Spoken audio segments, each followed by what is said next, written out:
This Torah class is brought to you by TorahAnytime.com. Baruchim Aboim. Welcome everyone to this very exciting Maggid Harakiah event in honor, Baruch Hashem, of a new edition, a new Sefer published by ArtScroll, Haggadah Shel Pesach, Maggid Harakiah, the new ArtScroll edition of the Haggadah, with many new ideas, new insight, revolutionary teachings to not just be able to say Divrei Torah over at the Seder. There are many, many Haggadahs that give you one-liners or a short thought to say at the Seder, but to understand the Haggadah as a living compendium, to understanding the document that we know as the Haggadah. Who wrote the Haggadah? How many words are in the Haggadah? How many segments are in the Haggadah? Why are certain Tanoim appearing in the beginning of the Haggadah and others appearing later on in the Haggadah? So this is a revolutionary and novel approach to Haggadah Shel Pesach in general. Want to thank Chazak for dedicating and hosting tonight's event. Whatever you could do to support Chazak, especially in their initiative of enrolling students in yeshiva. It's really the highest form of Hatzalas Nefashos. Many, many students who come from the former Soviet Union or Bukhara, and they came to America and they went to yeshivas, were able to accomplish tremendous things for the Jewish people. Whether it was Chazak's own organization, whether it was Torah Anytime. So the soul that you save may make the greatest contributions to Klal Yisrael. Want to thank Chickens for Shabbos for sponsoring this special event. Please go to the Yad Eliezer site and hit the icon for Agunos, Grushos, Malamdim. Please support these Yidden, those who need it most, those who Klal Yisrael needs most. Without our Malamdim, we wouldn't have the next generation. Whatever you could do to show support and show generosity to Yidden who need it most, HaKadosh Baruch Hu should bless you and your family with only Simchas, Nachas, and Besuros Tovos. So I want to show you, go through some unique features of this Haggadah. Actually, after much encouragement, this was the first time that ArtScroll published the letter of Reb Shamshin Me'ashapoli in one of their Haggadahs. This was something that I was very insistent on, that the Haggadah should include the letter called Maimer Soid Etzba Elokim. I want to thank my friend Reb Chaim Zeman, who sent me a very important Perush on the Maimer Soid Etzba Elokim from the Shemesh Umagen with the critical notes of Rabbi David Biton, who actually, Rabbi David Biton gave me permission to encapsulate many of his thoughts in the introduction here to the letter of Reb Shamshin Rashapoli. And let's just try to get an understanding. What exactly is this Kabbalistic letter? What is its significance? Why do we say it on Erev Pesach? And the basic understanding of this letter of Reb Shamshin Rashapoli is that the events that happen in our history are living events. And when Moshe Rabbeinu, by the command of HaKadosh Baruch Hu, brought the Makos on the Mitzrim, the names of the Makos are not just Hebrew words, but they are contained in them are permutations of different Shemos of HaKadosh Baruch Hu. And the same way, when those Shemos were accessed, it brought great plague to the Mitzrim, but it also rescued the Jewish people from oppression and gave us triumph over our enemy, and gave us material success. Likewise, by studying and reciting the names of the Makos and the events of Yetzias Mitzrayim, we can access similar energy, and thus there is a segula that by reciting this letter, it gives one blessing for a life free of oppression, triumph over one's enemy, and as well as great material success. This is a concept that Reb Shamshin Rashapoli refers to in many of his writings, where he interprets the words Laman Shisi Oisoisai Ela Bekerba, in order that I can place these signs among you, among the Egyptians. Reb Shamshin interprets Oisoisai could be read oisioisai, my letters. In other words, the letters that comprise the Makos are various Shemos of HaKadosh Baruch Hu. And now we understand why the efficacy of this Maimer is specifically on Erev Pesach, because we know that on Erev Pesach the forces of evil were almost completely vanquished. The Mashchus was destroyed. On that day we say, V'lo yitein hamashchus lo vayel batechem.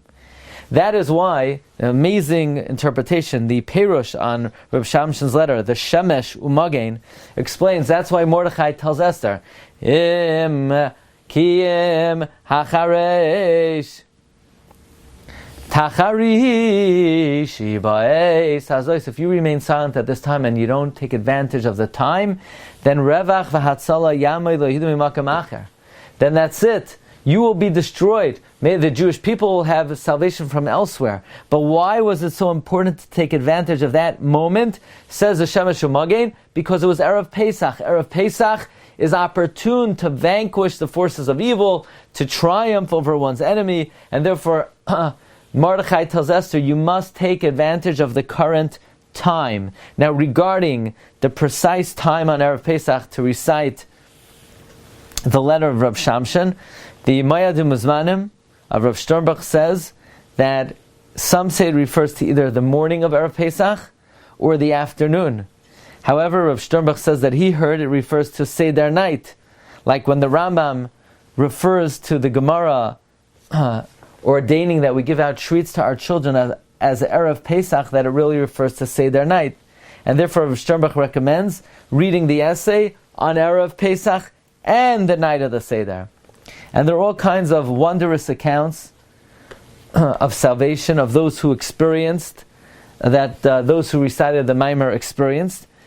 Amazingly, the one who reprinted the Maimer after World War II testified that in 1944 in Hungary, he witnessed that those who recited the Maimer of Rav Shamshon Mashtrapoli were saved.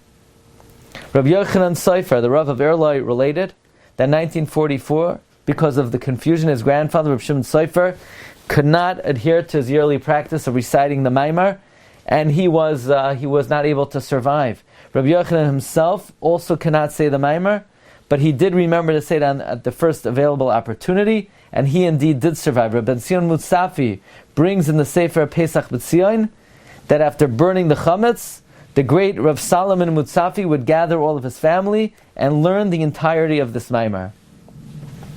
Some review this Maimer on the 3rd of Av, which is the yahrzeit of Rav Shamshon, and some even review it on Rosh Hashanah.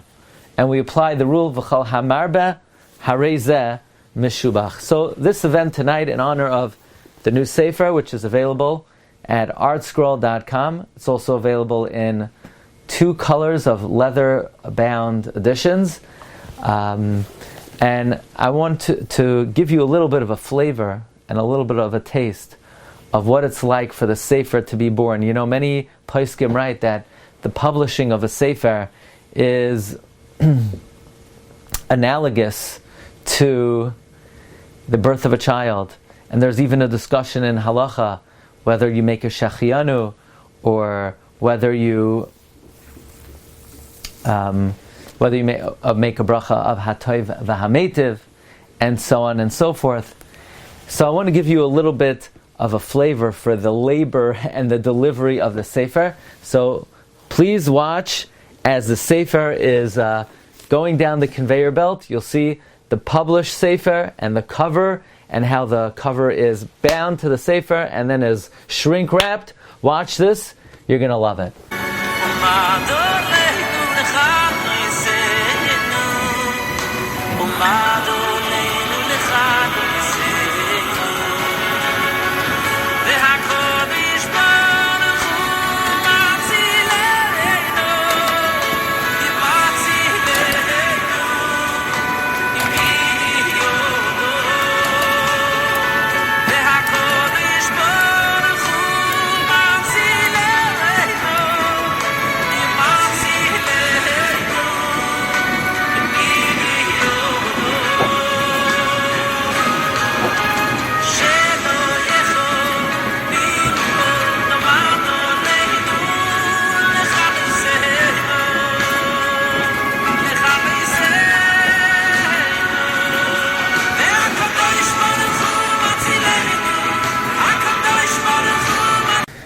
So it's really amazing to see the production of the Sefer, and the Be'ezus Hashem, we hope the Sefer should be Kiddush Hashem, L'Hagdil Torah, U'L'Hadira. I want to share with you some elements of the Sefer that do not appear in the Sefer in Lashon HaKodesh. If anybody wants to acquire the Sefer Maggid Harakiah B'Lashon HaKodesh, which is very different than this English Sefer on the Haggadah. The Sefer on Lashon HaKodesh is not just on the Haggadah, it's on Chodesh Nisan. Many ma'amorim on Chodesh Nisan, on not saying Tachnun in Chodesh Nisan, on the comparison between Nisan and Tishrei, on the significance of every day of Nisan, on Birchas Ilanois, many subjects of Chodesh Nisan, as well as Shvi Shel Pesach and Kriyas Yamsuf. The Sefer in English, however, is focused on the Haggadah, specifically on the Haggadah as a living document.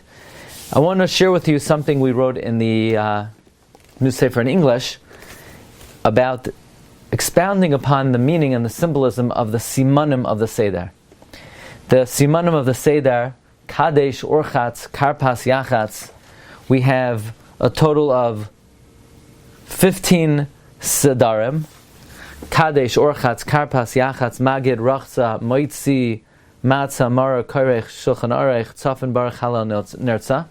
We have 15 parts of the Seder. And many Svarim expound upon the symbolism of these commands. And the Chidah is cited that Kadesh is a challenge. Kadesh, if you would like to sanctify yourself, Orchatz, and cleanse yourself of sin, then Karpas, Klal, Rishoin, Peh, Sagor. The first rule is to keep one's mouth closed. So this is a symbolism of the opening 3 simanim of the Seder. And we could continue in this vein. The Sefer Tiferes Avos tells us that certainly it's very difficult to completely curtail one's speech, and therefore we say, Yachatz Maggid. Whatever you feel you need to say, Yachatz, say it briefly. Continuing on, Rachza, if you want to cleanse yourself, then do so from Moitzi Matzah and Marar. Matzah is a language of strife. Marar is a language of bitterness. So if you want to ensure that we are careful with our speech, it is very important. Pesach matzah umarar. Pesach is a lashon of Pesach, the mouth that speaks. By excessive speech, all it brings to is matzah marar, strife and bitterness. So therefore we have to cleanse ourselves by curtailing our speech and ensuring that we're free of emitting and causing, being moitzi, matzah and marar, strife and bitterness. And what I was bothered by is, certainly curtailing speech is very important, and it's a basic aspect of Avodas Hashem, Shmiras Halashon. But nevertheless, why is this connected specifically to the Yom Tif of Pesach? Why is this so important to focus on the Yom Tif of Pesach? And actually very interesting, Meseches Pesachim begins with the words, Ar la'arba asar boikines hachametz la'ar haner. The evening of the 14th, we check chametz by the light of the candle. And the Gemara wonders, what does Ar mean? Does Ar mean the night of the 14th, or does Ar mean the day of the 15th? One would think Ar refers to the day, and the Gemara says no, Ar actually refers to the night. And the Gemara asks, well, why doesn't it say Leil Arba Asar? Why is it called Ar Arba Asar? And the Gemara basically uses the principle of Lishna Ma'alya Nakad. It picked a delicate, clean, pristine, refined expression. And the Gemara in the beginning of Masechta Pesachim goes on a very lengthy discussion about that. Actually, this Gemara extends until Gimel Amud Beis, about the importance of cleanliness and refinement in speech. The Gemara tells us a story that 2 students were sitting before Hillel. One of them was Rabbi Yochanan ben Zakkai, and some say before Rebbe, and one of them was Rabbi Yochanan. And one of them said, why do we harvest impurity Why do we harvest grapes in purity and we don't harvest olives in purity? And one said, why do we harvest grapes in purity and we harvest olives in tumah? And the great sage says, I am sure that this one who used refined speech will be a great Pesach in Klal Yisrael. And sure enough, in no short time, the sage that instead of saying the word tumah said Einoi Tahira, he became a great halachic decider in the Jewish people. And then the Gemara goes on to tell us a story about three Kohanim. One said, I was given truma the size of a lentil, one said the size of a kazayas, and one said like the tail of a lizard. And they searched into the one who used the word lizard, and they found that he was of impure lineage. And certainly, this is a very important concept and a very important teaching, the importance of cleanliness in speech, the importance of refinement in speech. But why? What's it doing in Masechta Pesachim? I mean, the subject of Pesach is a major subject. It's one of the greatest bodies of halacha. There are more halachos about Pesach than any other Yom Tov. So let's cut to the chase. Why divert ourselves? Why speak about the subject of cleanliness in speech? But there's a rule, Rabbi Isai, that Reb Tzadok HaKohen teaches that there is tremendous significance to every Haggadah that is found in Shas. Reb Tzadok HaKohen writes in the Sefer Yisrael Kedoshim that every Haggadah found in Shas is in its correct and appropriate place. So, for instance, the Gemara in Shabbos on Daf Peches that talks about Kabbalas HaTorah, the sugya of Kabbalas HaTorah is found in Masechta Shabbos because Hakol Moedim de B'Shabbos Nitna Torah. Everybody agrees the Torah was given on Shabbos. And interestingly, the subject of Chorban Beis Hamikdash is found in Masechta Gittin because the destruction of the temple was like a parting of ways with the Almighty. On the other hand, the endearment and the love for the land of Israel is found in Masechta Ksubas because Eretz Yisrael is, so to speak, the gift of love that HaKadosh Baruch Hu gives His bride, the Jewish people. So now let's understand why then is the subject of refined speech found in the very beginning of Masechta Pesachim. What's it doing in Masechta Pesachim? There's actually a very beautiful Haggadah by Rabbi Avram Erlanger. It's called Pesach, and he brings that one of the fundamental concepts of Mitzrayim was not only were we subjugated, but specifically our Koyach Hadibor was subjugated by none other than Paroi, the Pharaoh, Para, the evil mouth. And therefore it's called Pesach, the mouth that speaks.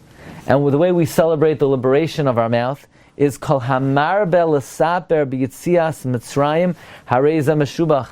The Balei HaTosfos explain the reason why our capacity and our faculty of speech was subjugated is because Avram Avinu questioned the ways of Hashem by saying, Bama Eda Ki Irashena.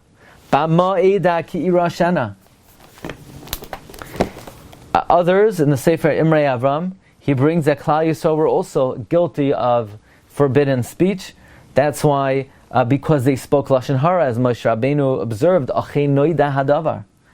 Now interesting, the Pasuk says, Va'amar Paroi Levnei Yisrael Nevuchim Heim Ba'aretz, Sagar Aleim Hamidbar. The Midbar locked them in. And the Tfer Shlomo explains that the word Hamidbar could also be read Hamidaber. Sagar Aleim Hamidaber. Their faculty of speech is locked tight. But amazingly, where did God free the Jewish people?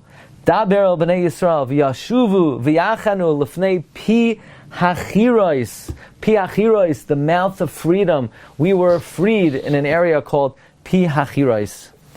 Accordingly, we understand why the most appropriate place for the sugya of refined speech is found in the beginning of Masechta Pesachim.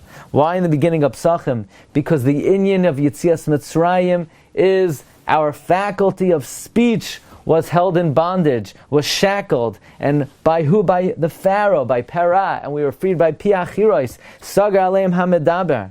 I always think to say that where in the Torah does it enunciate the power of the mouth and the voice of the Jewish people? HaKoil, Koil, Yaakov, v'hayadayim yidei Esav. The voice is the voice of Yaakov. We see from this pasuk, Hakol Kol Yaakov, the power of Yisrael is in their words. When did Yitzchak say the words Hakol Kol Yaakov? He said it Leil Seder. Yaakov Avinu was bringing his father Shnei Gedaya Izim, Echad LePesach ve'Echad LeChagiga. So on the night of the Seder, Yitzchak Avinu enunciated the power of Dibur of Klal Yisrael, Hakol Kol Yaakov. So now we understand why the simanim of the Seder are all about Kadesh, you want to sanctify yourself. Orchatz, you want to cleanse yourself. Karpas, Klal, Rishon, Pes, Sagur. Yachatz Maggid, you don't have to say everything you want to say. Rachza, cleanse yourself that you're not moitzi matzah marar with the mouth open, causing strife and bitterness. And following then in the ways of our illustrious ancestors, let's interpret koirech. If you in fact bind up your koirech hadibur, shulchan orech, you will find a great share in the world to come. You will find the table set for you in the world to come, as the Vilna Gaon teaches in his letter, that tzarech ha'adam l'hisyasa, a person has to afflict themselves, v'loy b'ta'anesim, not with fasting, v'sigufim and afflictions, rak b'resen piv, but only by reining in one's mouth, v'ta'avoisav, and one's desires, v'zeh kol pri ha'olam haba. This is the fruit of labor in the world to come, curtailing one's speech. And if one does that, barech, he will be blessed with the ultimate blessing of Hashem. Tzafun barech, that blessing will be tzafun, will be hidden away, stashed away, stowed away in the world to come. And then, if one's mouth remains pure, Hallel. Chazal say that anyone who praises Hashem in this world will merit to sing Shiur to Him in the world to come, and thereby, Nirtza, one will be elevated to the highest possible level, where one will find favor in the eyes of HaKadosh Baruch Hu. Now, I would like to share with you something I saw basically as the Sefer was going to print, that I was able to sneak into this Haggadah, and that is Reb Chaim Falaji divides Maggid into 50 segments. See, I opened up the Haggadah of Reb Chaim Falaji called Zechira L'Chaim, and I saw by Halach Ma'anya he has a line that says Piska Aleph, and by Manishtana, Piska Beis, and by Hayinu, Piska Gimel. I was wondering, what are these numbers? And sure enough, I went through the Maggid, and by the bracha of Asher Ga'alanu, it was Piska Nun. And Reb Chaim Falaji says that he discovered there are 50 segments to Maggid. And this corresponds to the teaching of the Vilna Gaon that 50 times in the Torah it mentions Yitzias Mitzrayim, to indicate that had we remained in Egypt a moment longer, we would have fallen to the point of no return, to the Shar Nun. And therefore, Hashem got us out just in time so we would not descend into the Shar Nun. And it's really amazing that we have 50 segments of Maggid. Now it's interesting that Reb Chaim Falaji says the remez to this is in the beginning of Maggid. It says v'chol hamarbe. Kol indicates the 50 segments of Maggid. We could add that the 50th segment is Asher Ga'alanu, which indicates that Hashem redeemed us, so we should not fall into the 50th level. That Geula was so that we don't fall into the Shar Nun. I want to share with you an idea that was written as a new idea, a new teaching in honor of this new Haggadah. In Halach Ma'anya, we say that the reason for matzah is to commemorate the bread that we ate in Egypt. This was a staple of our ancestors during their slavery in Egypt. And indeed, the Rishonim cite Rav Yehosef Ha'ezuvi that Rav Avram ibn Ezra said that when he was in India, he was held captive and he was fed matzah because matzah takes a long time to digest. So this means that the purpose of matzah is to commemorate the bread we ate during our stay in Egypt. But this reason given for matzah contradicts the reason given at the end of the Haggadah by Ram Gamliel. Matzah zu she'anu oichlem al shema, al shum shaloi hispik b'tzein l'tzeges, that our bread did not have a time to rise. So, this is an open contradiction. What's the reason for matzah? Is the reason for matzah to commemorate the bread we ate in Egypt? Or is the reason for matzah to commemorate the freedom that we didn't have time to let our dough rise? So the Abarbanel and the Vilna Gaon, they both assert that the entity of matzah reminds us of the bread we ate in Egypt. But the reason we eat matzah is the reason given by Ram Gamliel. Matzah zu sha'anu oichlem mishama. But the Ramban in Chumash and Parshas Re'eh says there are two distinct reasons for eating matzah. One is to commemorate the bread of affliction that is declared in Halach Ma'anya. And one is to recall the freedom, like as articulated by Ram Gamliel. But according to this approach of the Ramban, the structure of the Haggadah is very unusual. Why would the Haggadah provide one reason for eating matzah in the beginning of the Seder, and a completely different reason for eating matzah at the end of the Seder? By the way, the Siach Harid writes that the Rambam's girsa of the Haggadah is before Halach Ma'anya. We say, Bivahilu yatsanu miMitzrayim, in haste we left Egypt. According to this, both reasons for matzah are articulated in the Halach Ma'anya. First we say Bivahilu yatsanu miMitzrayim, so that refers to the reason to eat matzah because of the haste. And then we say Halach Ma'anya di'achalo avasanu, that this commemorates the bread of affliction. But I would humbly assert that the Baal Haggadah, in terms of structuring the Haggadah, intentionally offers the reason to commemorate the bondage and affliction in the beginning of the Haggadah, and leaves the reason for Ram Gamliel to the end of Maggid. And that is because we're going to say later on in Maggid that Chayiv b'chal dar v'adar, in every generation, Chayiv adam l'roi sesatzmei, a person is obligated to show himself. And in the Rambam's Girsa, the words say, the text says Chayiv adam l'haroi sesatzmei, a person is obligated to demonstrate. In other words, our text of the Haggadah reads Chayiv Adam L'Roi Sesatzmai, one has to imagine and see themselves. The Rambam's text reads Chayiv Adam L'Haroi Sesatzmai, a person has to demonstrate. Ki'ilu hu yatsa miMitzrayim, as if he left Mitzrayim. Which means it's not enough to tell the story, but we have to relive the story. Which means in the beginning of the night, we're actually in Egypt.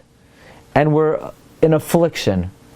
And we have matzah on the table. And we haven't been redeemed yet. So we want to know, what exactly is the reason for this matzah? Why do we have matzah now? The answer is right now, the reason for matzah is to commemorate the affliction. No, it's to commemorate the freedom. What freedom? We weren't freed yet. Later on, once we're freed, so it's happening in real time. At that point in the night, in the process, when we're reliving the redemption, then the reason to eat matzah is because this is the matzah that commemorates the way that we left Mitzrayim. So the reasons given, there are two different reasons, but they're strategically located in order to facilitate our fulfillment of reliving the experience in its full gamut from bondage to freedom. It's actually very amazing. The Chassam Sofer says that when else do we break bread without making a bracha on it? We do yachatz, and we don't make hamoitzi. You know why? Because not only do we have to imagine that we're in bondage, we have to imagine that we're oivdei avodah zara, and we're far from HaKadosh Baruch Hu. We're not even Jewish yet, and therefore we don't make a bracha. We make the bracha only after.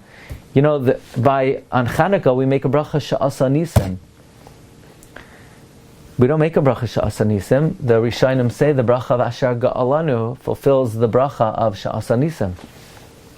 But why would we make it in the middle of the Seder? The Rishonim ask, why don't we make a bracha on the mitzvah of Sipur Yitzias Mitzrayim? And Rav Amram Goin says, we do. It's the bracha of Asher Ga'alanu. But ask the Chassam Sofer, well, why do we make it at the end of Maggid? We should make it Oiver L'Asiyasam. And the Chassam Sofer sets out a principle that even though we always make brachos before the fulfillment of a mitzvah, the one exception to this rule is the mitzvah of a ger going into the mikvah. Because when a ger goes into the mikvah, he's not able to make the bracha on the tefillah yet because he's not Jewish, so he can't say Vitzivano. So therefore the ger has to wait until after he immerses and then he can make the bracha. So to the night of the Seder. We would like to make a bracha, but we're not even Jewish yet, so we have to wait until the redemption happens in real time. Then after that we could say Asher Ga'alanu. Therefore we're saying in the beginning of the night, when we're still in bondage, the reason given for eating matzah is Halach ma'anya di'achalu avasana ba'ardim Mitzrayim. By the end of the night, when we're free, the reason we're eating matzah, it's no longer to commemorate the bondage, but rather it's to commemorate the freedom. So these are some thoughts on Haggadah Shel Pesach. I want to thank the team at Chazak, Rav Ilan Meirav, Rav Yaniv Meirav, Rabbi Aboff, for hosting tonight's amazing event. Whatever you could do to support Chazak, Tavay Aleichem Bracha. I want to thank Chickens for Shabbos. Please go to the Yad Eliezer site, especially this time of the year, when not only is there always a mitzvah to support those who need help for Yom Tif, but specifically for the Yom Tif of Pesach, when we say, we commit ourselves, Kol dich v'nyese v'yechal. Actually, the Vilna Gaon says, part and parcel, the mitzvah of matzah. It says, Shivas Yomim Toichal Matzos, 7 days you eat matzos. But matzos ye'achel, you have to ensure others eat matzah. She'ei Shivas Hayomim. And the matzah you have to ensure others eat. Their matzah spelled malei. Matzos, mem tzadi vav taf. Your obligation to eat matzah, Shivas Yom Toichal Matzos, that's without a vav, that's chasar. You just eat whatever you could eat. You don't have to spend extra, but to ensure that other people have a joyful Yom Tif, matzos ye'achel, matzos malei. And of course, this shiur is sponsored in honor of the new Sefer, Haggadah Shel Pesach Maggid Harakiah, published by ArtScroll. Please go to artscroll.com and get yourself a copy of the Sefer. You could get it in leather bound, artscroll.com. And Be'ezus Hashem, we hope you find new insight. You could go to our site, rabbidg.com, and order the Sefer on Nisan and the Zman of Pesach in Lashon HaKodesh. And again, tonight's event in honor of the new Haggadah, wishing everyone a Chag Kosher v'Sameach and Bracha v'Hatzlacha. Thousands of classic and illuminating Haggadahs have been published throughout the ages, and yet there is still room to open up new vistas of understanding on the Haggadah Shel Pesach. Did you ever wonder, is there any significance to the precise number of words on the Haggadah? Why do some Tanoim only appear at the beginning of the Haggadah and are absent in the beginning of the Haggadah? Where's Rabbi Gamliel at that historic Seder in Bnei Brak, and why does he only return at the end of the Haggadah? Why in the beginning of the Haggadah does it give the reason for matzah to remember the bread we ate while we were enslaved, and in the end of the Haggadah it gives a completely different reason? Why would the Haggadah begin Lashana Haba B'Arad Yisrael and end Lashana Haba B'Yerushalayim? How is that thematic to Haggadah Shel Pesach? All of these questions and more, you will find Be'ezus Hashem new insight in the new Haggadah published by ArtScroll. B'siyata d'shmaya, we hope you enjoy.